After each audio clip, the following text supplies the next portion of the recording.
Straight up.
Well, hello, Not Moved podcast.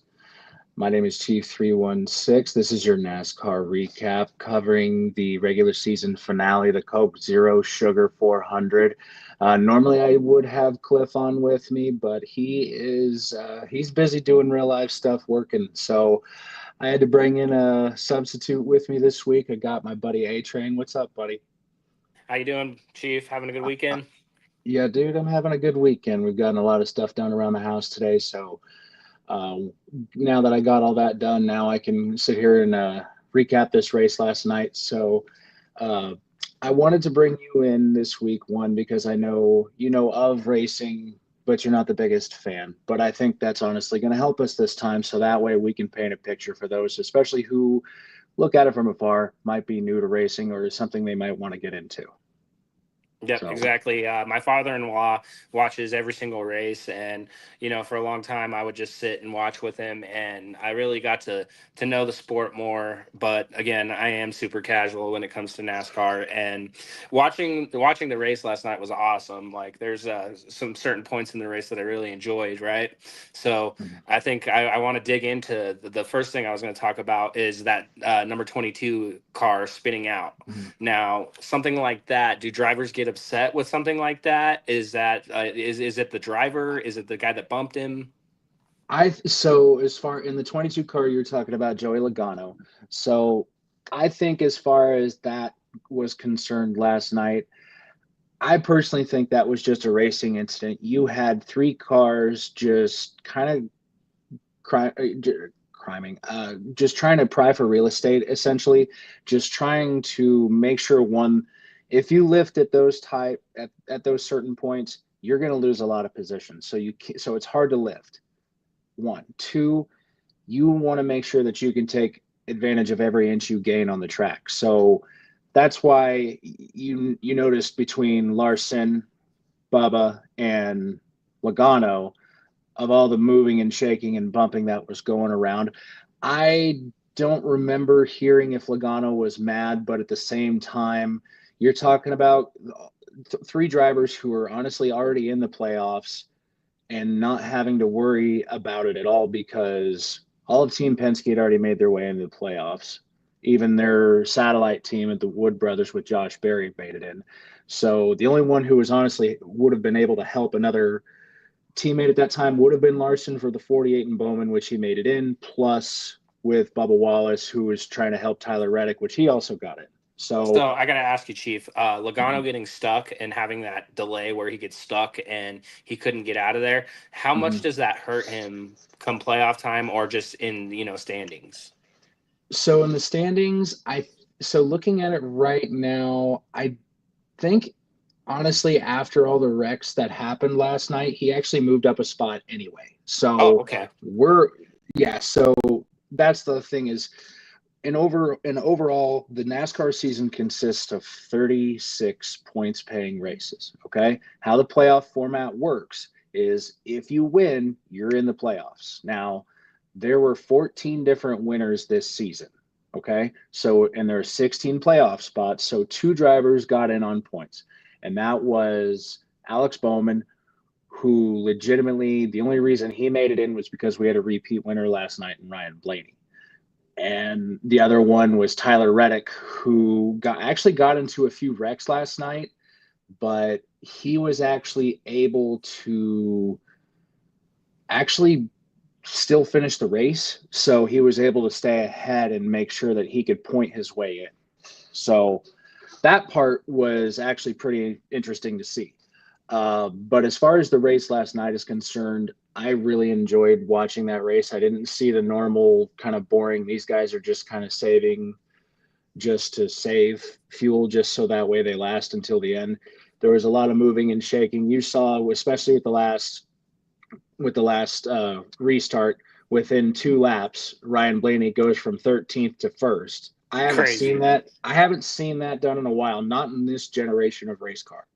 This So it was generation a of big race deal. car, yes, because this generation of race car has been inherently mediocre for super speedway racing, such as Daytona and Talladega. The first good race I saw as far as that style of tracks is they recently configured the Atlanta Motor Speedway to be on the same lines as Daytona and Talladega. And the one that Chase Elliott won earlier in the summer was probably one of the best races I'd seen in a while on the restrictor plate racing format. Yeah. So um, now, as far as drivers that didn't make it in, this is the crazy part of how close Alex Bowman got to being eliminated last night. Out of the top 7 drivers, 5 of those drivers had not won a race all season. Wow. So looking at that race, the 2 cars that finished second and third and fourth hadn't won this Wow. season. So Bowman was mere inches away from being eliminated.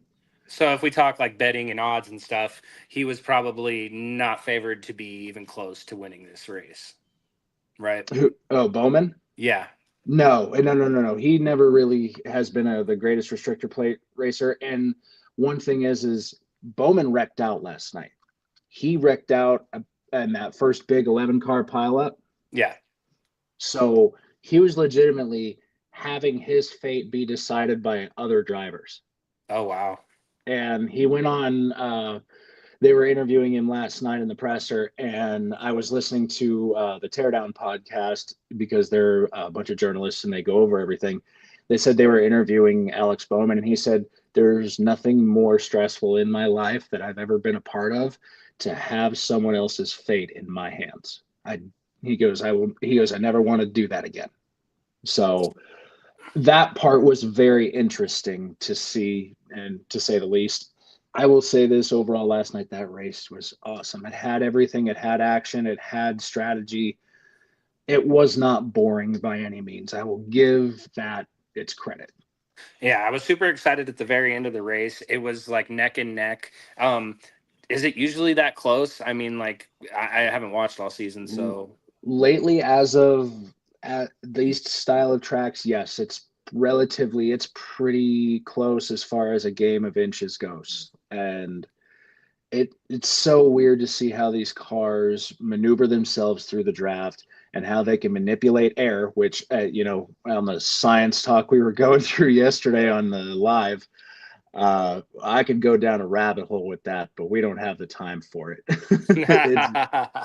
It's so, yeah. but I'll say it like this: now that you have the regular season essentially done, you have your regular season champion was William Byron. Okay, he gets an few extra points for that. So right now, your point standing started such as this. Right now, Kyle Larson is your points leader. No Okay, shocker. yeah, right. That dude, everything he touches turns to gold. He's had a little bit of a slow summer, honestly, ever since. I really want to say it's been kind of lower ever since I want to say the Coke 600. Yeah.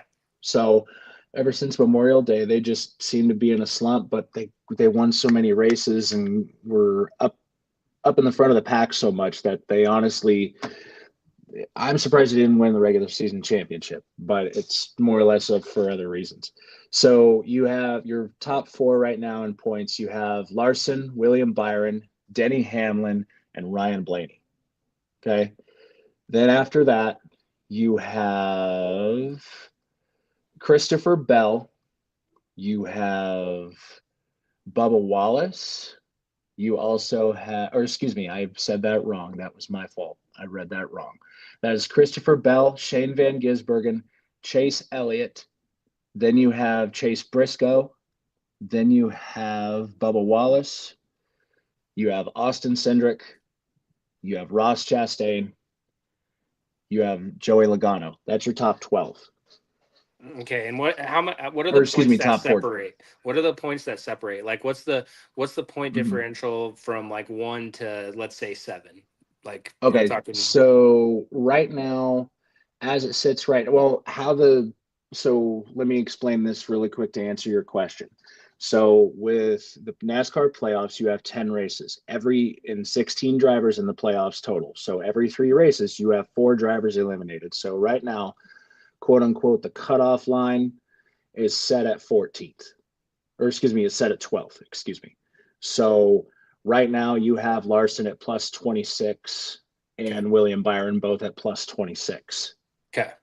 So every time you win a race, every time you get a fastest lap, every time you win a stage, because within a race there are 3 stages, you win points for those. So basically you have Larson and Byron who tied for the most, so they're plus 26 right now. Then you have looks to be Denny Hamlin, who is at plus 23 because he had 4 victories. So and then go so on and so forth down. Looks to be right now your top, let's see here. You have 12th, 11th,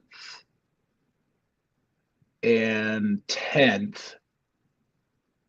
You have 12th and 11th at +1, 10th is at +2, and then you have Bubba Wallace, who's the next one. He's at +2 as well. So I will say this: honestly, everyone in the points who is eighth and below Yeah. is not safe. That's what I figured. That's what I took from it. I figured like Okay. 7, 8th is going to be like the cutoff to where they're falling, you know? Yeah. So and that's one thing is every driver that makes it into the next round and isn't eliminated, they accrue new points from this round as well as they get their old points from the previous round. So it keeps going up. So the better they do, the higher they finish, the higher they go in points. So as far as getting back to the bottom 4 for the points here, for 13th you have Josh Berry, 14th Tyler Reddick, 15th Austin Dillon, and 16th with Alex Bowman. Personally, I do feel at this point you're going to have, I see Alex Bowman, Austin Dillon, and Tyler Reddick all being eliminated this first round. Okay. And then I think you're also going to have Austin Cindric be eliminated as well. Now, keep in mind, that's just my prediction. It's a weird situation as far as what is going to go on with the points. I will say this: through those first 3 races, if someone in the playoffs who is still active and not eliminated, if they win, automatic bid to the next round. Okay, so that's how that works. All right, gotcha. Yeah. So if 2 of your points, 2 of your guys in points, if they win, cool. If you can have 3 races and all 3 people go in, but since there's a 4th, so one driver will always go in on points. So next race, how many drivers will be eliminated from the next race? So next race, nothing. So now that we've started the playoffs, you have, let me go over to here. You have 3 races. Next week, you have the Cookout Southern 500 at Darlington. That's next Sunday night. Okay. That's one of the NASCAR's crown jewels, one of my favorite races of the year. Then after that, you move on to September 7th. Looks to be you have the Enjoy Illinois 300, which is at the Worldwide Technology Speedway in St. Louis, Missouri, or East St. Louis, Illinois, excuse me. And then the 3rd race, which is your cutoff race to eliminate the 4 drivers, is September the 13th. It's the Bass Pro Shops night race at Bristol Motor Speedway in Bristol, Tennessee. Ooh, that's the venue right there. I've heard of Dude, that one. that one, if you're going to watch a race, I urge all NASCAR fans, if you're going to watch a race, that race is the race to watch there at Bristol. I love watching Bristol. It is just an amazing racetrack. It is the world's fastest half mile. These guys are ripping a half mile in 14 seconds. Oh, wow. Okay.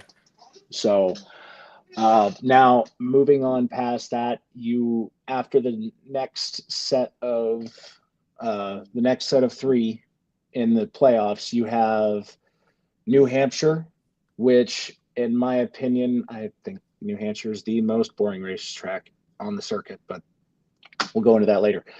Then you have Kansas, which is one of the better racing tracks on the circuit right now. It's not the most action-packed, but it produces the best racing. And then your cutoff race for the second round, which is called the round of 12, which is the Charlotte Roval. Yeah. So basically, they have the Charlotte Motor Speedway. They also configured a road course inside the racetrack. It's kind of cool. So the car that won last night, what was it? Ford? Ryan Blaney. He's a Ford. Ford? Okay, a Ford one. Okay. So I will say this as far as what has happened over the past couple of seasons, because Ryan Blaney won the championship a couple years ago. Last year, his teammate, Joey Logano, the 22 car, he won the championship. So I will tell you this. If a Penske Ford, meaning Cindric, Logano, Blaney, and I'll even throw in the 21 of Josh Berry because he drives for a different team, but it's kind of a satellite team where they have a direct alliance and a partnership with Penske. Yep. So it's kind of all the same equipment. Right. If one of those four makes the Final Four and they're at Phoenix, bet your money on those guys. So it's kind of bittersweet that Logano got stuck and he didn't win because his team technically still won, right? Yeah, his team's on to the next round. That's why he wasn't too mad about it, because he's in the playoffs. This race was honestly just to help his teammates or fellow Ford teammates who needed to get in the playoffs. So essentially, as soon as these guys win a race during the first 26 races, it's basically we're just going to go out and chill and try and get as many points and try and help our teammates as best we can, without, wrecking anyone else and still trying to win races. So, yeah. So now I'm moving on with that. As far as questions that you have, as far as the casual fan goes, what other questions do you have regarding the playoffs, racing, anything I can answer for you? So now that so technically this is like when the playoffs start, right? Yes, sir.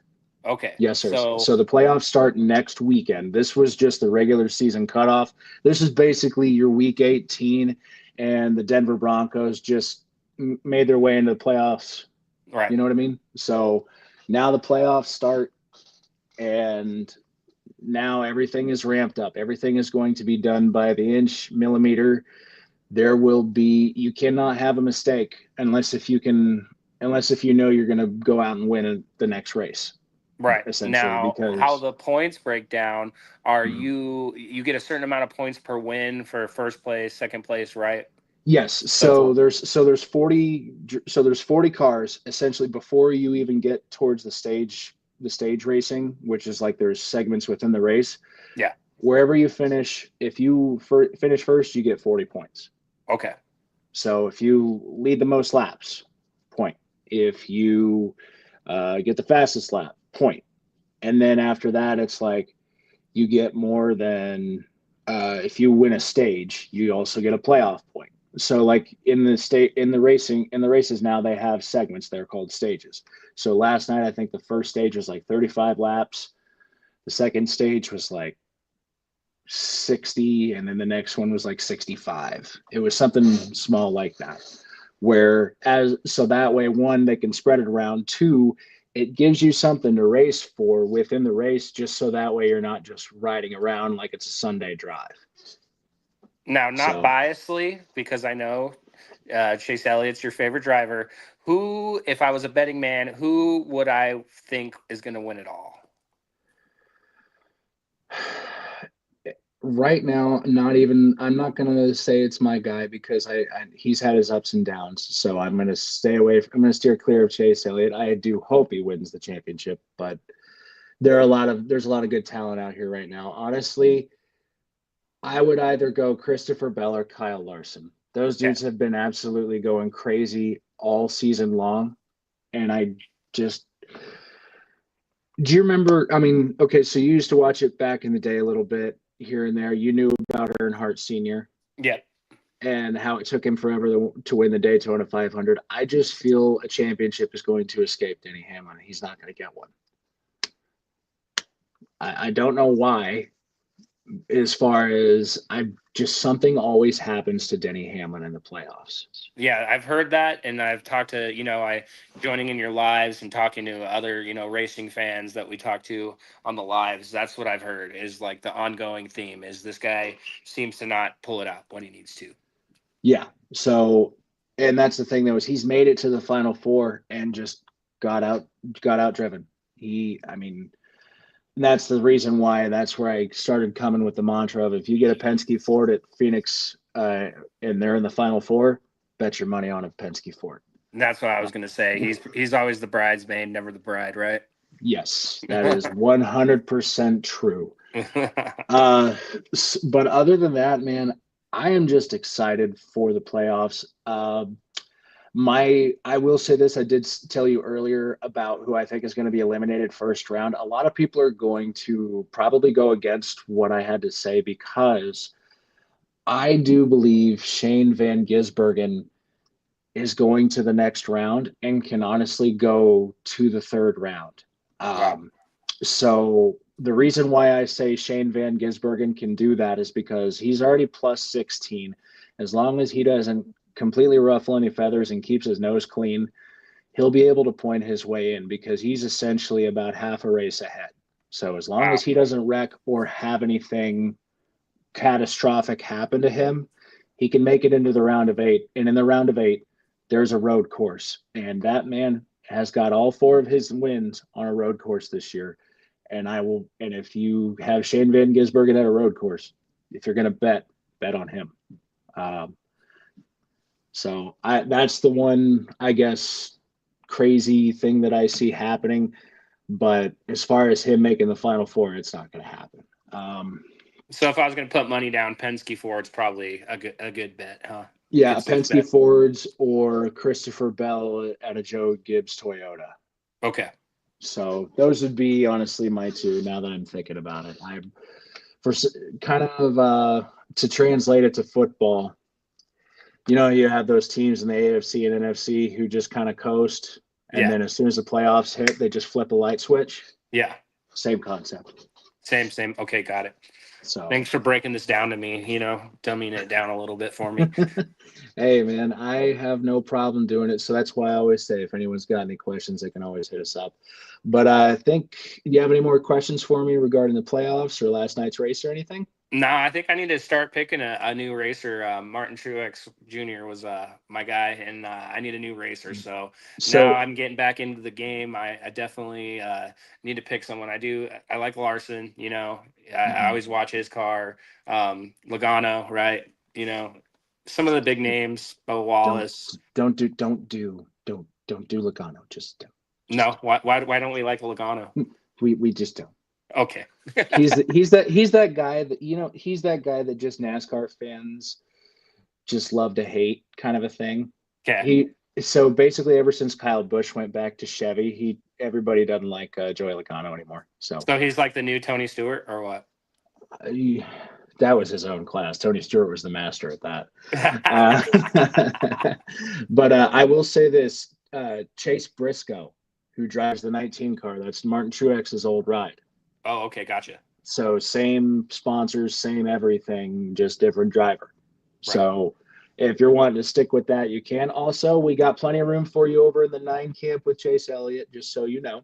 Yeah. I've watched him more since meeting you and you getting me into NASCAR a little bit. I definitely root for that guy too, Yeah. Well, awesome. Well, I'm glad you were able to come and join me here. I thank you for coming on such short notice. I do appreciate you, man. For those of you who are new to racing, if you ever have any questions, you can always reach out to me on TikTok. It's 316 Chief or Chief 316, whichever one I decide to put it at. But you'll be able to find me in the Not Moved area. Uh, this is the Not Moved podcast. You can find us on all the socials. We're on TikTok. We're on Instagram, Facebook, Twitch, YouTube, Kick. X, formerly known as Twitter. Where else are we? Oh, Spotify, Apple Music, Amazon Music. And I think that is all of our plugs for the day. I think we Yeah, got you through just that. named all the plugs. Well, all right. Kudos to you. Hats off to you. Yeah, dude, I'm trying to reuse my brain here. But anyways, I am Chief 316. That's A Train. Thank you for being a part of the Not Moved podcast. I'm not moved. Have a good weekend, Chief.